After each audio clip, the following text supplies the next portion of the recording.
we're back live in the studio at Viewpoint here at 96.3, 648-5510. In case anybody has any questions of Andy Stoltzenburg, we're discussing Head Start here today, and the significant responsibilities attendant there too. How many youngsters do you serve? How many clients do you have, Angela? Well, again, we have our Head Start program in 6 counties. We actually serve 6 counties. Logan, 6 counties. Logan, Mason, Menard, Piatt, DeWitt, and Fulton counties. You count them on your fingers, don't you? Yes, I had to make sure I didn't forget somebody. I usually go in alphabetical You're responsible for order. 6 counties? Yes, our agency serves 6 counties with a variety of different programs. That's rather staggering. Yeah. Yeah, there's about 100,000 people in all 6 of those counties, so they're rural counties. But over 3,000 square miles in those 6 counties. Yes, that's amazing. And, and we serve about 10,000 individuals at least once every year, a little over 10,000. But in terms of Head Start, we have 338 children in our 3 to 5 program, which are our classrooms, our preschools, our 3 to 5, except for in Menard County, we do that as a home-based program as well. And then we have 80 children, pregnant women, infants, and toddlers in our younger program. Now, of course, the home situation would be a variable, but sometimes I hear that your child is really being neglected if you don't take advantage of a preschool program of some sort. Well, of course, Head Start is gonna. We want the babies in the classroom. I mean, that's what we want. We want people to attend preschool because we just feel like it's the best for the child. I don't know if I'd go so far as to want to use the word neglected, but we definitely feel like that's the best place for a 3 to 5-year-old, and that's hard. That's hard for a lot of parents, and and rightly so. First of all, if you're a stay-at-home mom and you've got that baby, it's kind of hard to give him or her up to a program, and you think, oh, is that too long of a day for them? And sometimes we have children duly enrolled in the preschool of the school district and our Head Start program. But we feel, of course, that it's the best thing for the child because it's really at the time where they need to start learning that structure. They need to get exposed to all the things that they're going to need to know so that when they get into kindergarten, they know the things that are expected of them. The reality is you walk into kindergarten now and they expect you to know your letters, know your numbers, know... and there's nothing wrong with that. It's not a little snack and a rest on the rug anymore. No, it isn't. So we really feel like that is the best Head Start for your child. It is to have them engaged in a preschool program. Judith K., I think it's pretty well not a secret my views of too much government. I don't think it's a secret. No. Having said that, I'm sitting here thinking of what really can be called an investment in humanity for the future in this type of program. This is something you can sign on to and be comfortable in supporting. We can only hope and pray that they don't continue this in favor of $14, $16 muffins or something, because we have to cut somewhere, don't we? Yes, we do. Well, you are serving obviously a great need in 6 counties. I didn't realize. I thought it was half that. Yeah, frankly. no, 6. You talk about dealing with behavior in your preschool, in your Head Start. Now, can you maybe go a little further with that? Well, when you look at our services for Head Start, I guess I want to just point out that our family educators, our Head Start classroom staff, our family partnership specialists, they're really there doing observations. Every time they work with the family, when they do home visits, when the child's in the classroom, we do a lot of screenings. Behavioral screenings is one thing. If there's a child who might be dealing with an issue that presents itself in the classroom, then we do have mental health consultants that come in and do observations on the child, and if necessary, we come up with individual education plans. They're called IEPs, and we work with the schools on those. Just to support that child and give them the best chance at success, because there are lots of things, if you can catch them early and you work with the child, then you're going to have a good long-term success for them. But we also do height and weights. We also we work with dentists for dental treatments and dental care. That is a very big issue for people who are in low-income situations. Dental care is absolutely astronomical. It's very, very costly, and a lot of people who are on the medical card have a hard time finding a dentist that will see them. Right. Because we know that they aren't getting, frankly, the dentists don't get paid, or they don't get paid quickly. So it's hard for them to take on too many patients who are on the medical card, and we have a lot of challenges really getting dental treatment to our kids. And the thing is, if your teeth hurt, you hurt. You know, if your teeth are sick, your whole body gets sick, and it's very difficult to learn in a classroom if you have dental pain, or if you're dealing with any kind of, you know, physical pain, or you know, you're hungry. I mean, we also have snacks and food and meals in our classroom as well. So again, Head Start is a really, you know, comprehensive program. What sort of hours does a child attend Head Start? Well, we have two options.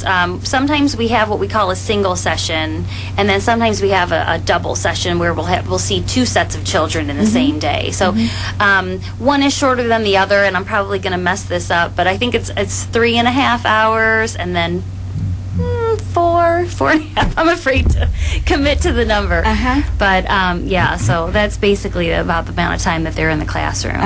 And does the parent have the option of choosing that curriculum? We work with the parent the best that we can, but you know, we certainly only have certain options in certain counties. You know, it just depends on what the demand has been, and that, you know, in Logan County, for example, we have double sessions. We have 2 classrooms and two classes in each of our classrooms every day, because we have a high demand in Logan County. Now over in Piatt County, we have 1 session a day, just because we don't have as many children over there. Really just depends on what the poverty level is in the area and what kind of demand we have. Angela, would you hazard a guess as to the average age of the mothers that you serve? Oh, wow. You know, I don't think I could. I'd be scared to say that. Would it be safe to say that 20 and under would be in the preponderance, or is that off the chart? I don't know. I think we probably have a lot more 20-somethings. Yeah, that'd be really difficult for me I'm to... just curious. Yeah. Well, with the number of people you serve, I suppose you have a whole gamut. Yeah. Not Definitely. too many bills in my age, though, I bet. Not too many. Although, we've got a lot of grandparents who are raising kids, too. So Yes. that's not And that's necessarily a good program. true. We might touch on that just a Yeah, little that's bit. a phenomenon. Would you explain that program just a little bit, Angela? Well, we service those grandparents just like we do with the parents. But I think that is something that we've seen a lot of, is that we do have grandparents that are raising their grandchildren, and so that is a different dynamic that you know, when we have a socialization for the kids, or when we have a you know, a field trip, you're going to have all kinds of different parental figures that might come and that are supporting that child. Right. Actually, it would be very difficult. Bill and I have plenty of grandkids, and we love them all. But for us to raise them and take advantage of your services would be a challenge for you, I should think, because the way I raised my kids, who are much older than you are, was different from today. And I don't know that I'm not making a judgment on that. I don't know whether it's good or bad. No, you know, I think we work with every family and meet them where they're at, and it's just, you know, it's all about, we want the parents to be comfortable, and we want the child to be successful, and that's all that matters. So, no, I don't think that we'd have any challenges there. Oh, that's might good be news. for me. I'm just sitting here thinking, I don't know how good a parent I could be, given the tenor of the times of the day and the pressures, particularly the pressures on these youngsters. And I don't think any of us can really fathom the depth of some of those pressures. And perhaps the youngster doesn't share those at home, or know how to, or is afraid to share them at home. And that's a real problem.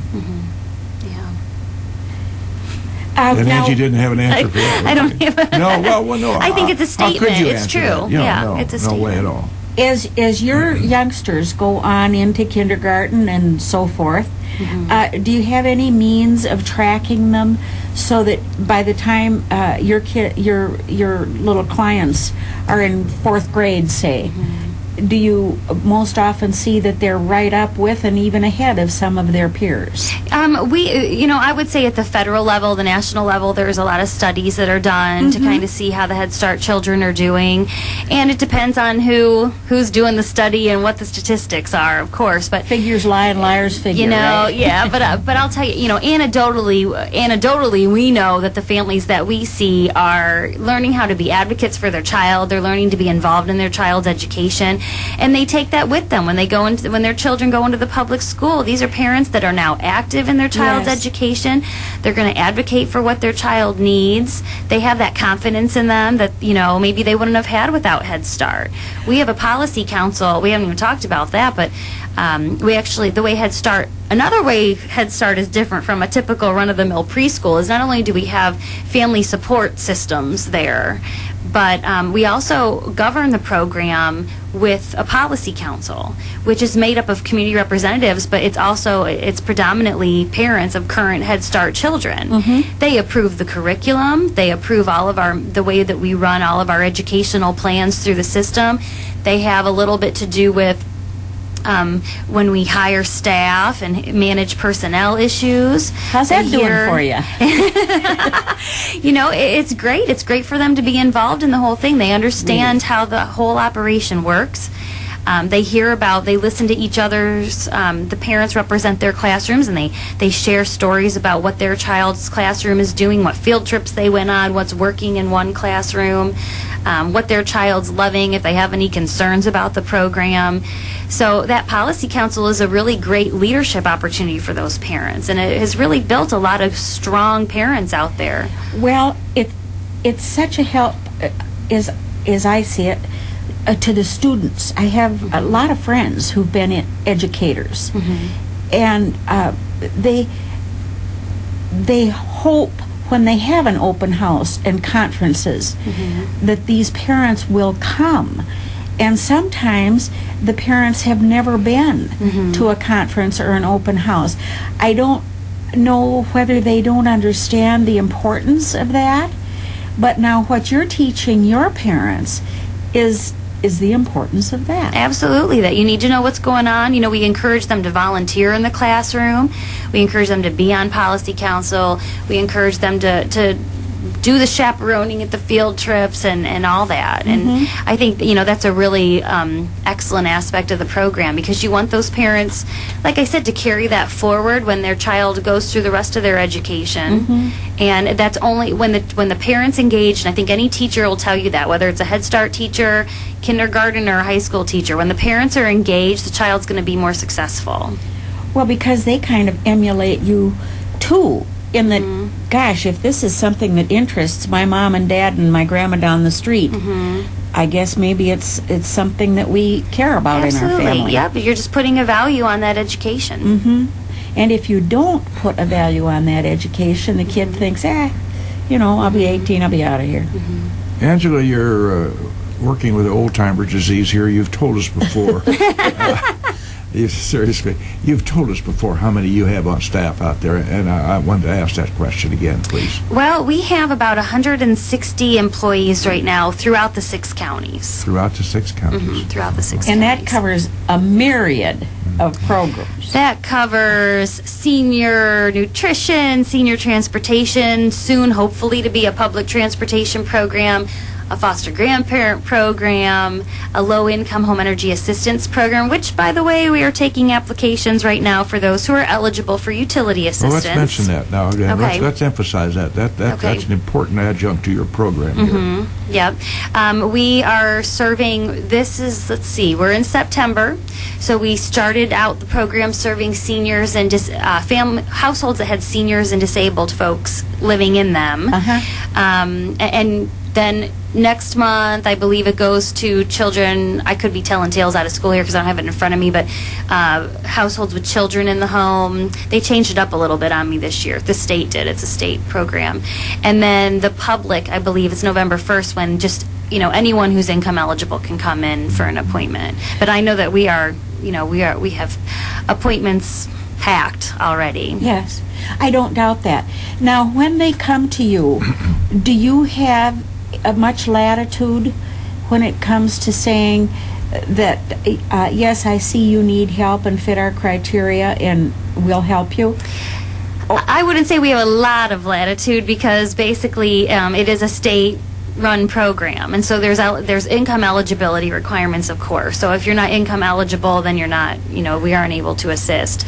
But what if Bill is income eligible and he's renting from me, and I never did do anything about the windows or caulking or insulation or anything, and so he comes to you and says, I can't spend another winter like that. It's just a cold draft running through there the whole time. Would you fix my house for him? Now we're talking about the weatherization program, which is a whole nother program. And we would, if there's a low-income person living in the house, then we would work with the landlord. There'd be a little give and take going on with the landlord, but we would try to assist that, because it's a waste of energy. He can't afford his utility bills if you're not caulking those windows up, and it's not a safe living environment. So, and we would check the furnace, and there's lots of times we go into homes and the furnaces aren't running safely, and so yeah. Well, we've hit that clock again, Judith Kay. And the reason it goes so fast is we have a bright young lady here doing a very, very important job. You'd make a good circus juggler, because yes, keep you have a lot of balls in the air air all the time. If I had my hat on, I'd doff it to you, young lady. Well, thank you very much. You're Sometimes doing I a feel like the great balls job. are dropping, but I pick them back up again. Well, so. that's the point. You know when to pick them back up. But we appreciate the job you're doing. We appreciate the fact that you would share some time with us again. In a great way, Judith Kay and Jim. That's kind of a sleeper program out there, and I think people need to know more about it. Again, this is a government program that I think one can get into and support. Notwithstanding that, old Tom Jefferson once said, most bad government has grown out of too much government. Thank you for Viewpoint.